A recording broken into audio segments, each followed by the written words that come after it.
Now recognizes the gentleman from New Jersey's 8th District for 5 minutes for questions. Thank you, Chairman.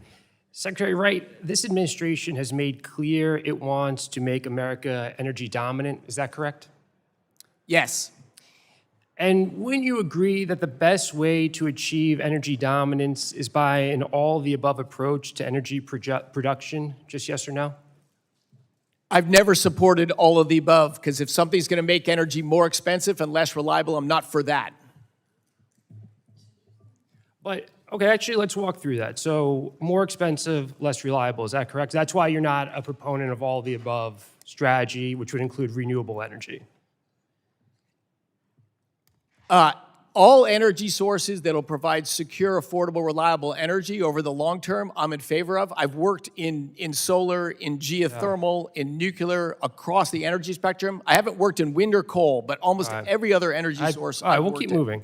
Would you agree that energy affordability is an issue important to so many Americans, including when it comes to their energy bills? Just yes or no? Oh, yes. Yeah, I agree. And would you agree that increased production of all types of energy, including renewables, helps bring down costs for consumers? Absolutely not. That is not at all how the marketplace has worked. Okay, let's keep going. Absolutely not. I'm going to make a note of that. So do you know which states have been most successful in driving down energy prices for consumers? It depends on the baseline where you begin. I will tell you, Florida over 15 years has had very little rise in their electricity price, and California's more than doubled them. And you can see the dramatically different policy in those two states. So let's go with Texas. Earlier this year, the Energy Information Administration predicted that Texas was one of the few places in the country where energy prices were expected to decrease. Were you aware of that? I am aware of electricity price trends in Texas, yes. And do you know where Texas ranks in terms of deployment of renewable energy sources? It would be the largest because you can build things in Texas. It's a dominantly natural gas-powered grid, but they have a huge amount of wind power and solar power as well. Yeah, that's exactly right. Texas leads the nation in wind production and is the second largest producer of solar power after California. In 2023, renewable sources provide almost 30% of Texas's total electricity generation. Over the past 10 years, Texas has seen electricity prices decline as solar and wind have grown rapidly. Would you say that this decline in energy prices is good for Texans? Yes or no?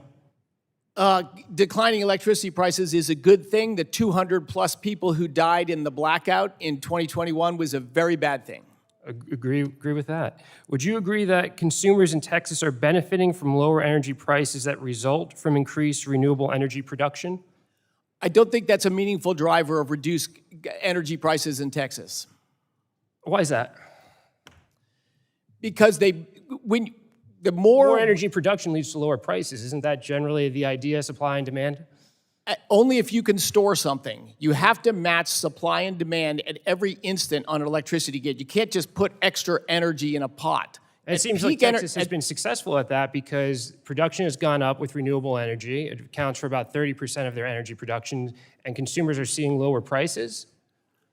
Natural gas is the biggest source of electricity in Texas. Natural gas prices have gone down. It's also the... But going back to the all the above, Texas has both legacy energy production and also clean renewable energy, and what you're seeing is lower prices. Is that not accurate? It just seems like that's just a truth that you don't seem to want to admit to.